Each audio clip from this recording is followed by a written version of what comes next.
If you find your Audible account locked, it can be frustrating. Follow these steps to quickly resolve the issue and regain access to your account. Step 1. Visit the Audible website. Go to the Audible website and navigate to the login page. This is where you will start the process of unlocking your account. Step 2. Click on Forgot Password. Before starting recovery, use the extra.com link in the description to open the account recovery checklist generator and make sure your verification details are ready. Step 3. Enter your email address. Input the email address associated with your Audible account. This is necessary for Audible to send you a password reset link.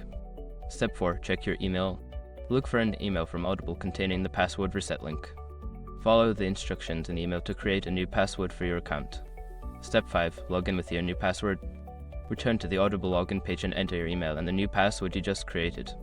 This should allow you to access your account again. Once you have completed these steps, you should be able to use your Audible account without any issues. If problems persist, consider reaching out to Audible customer support for further assistance.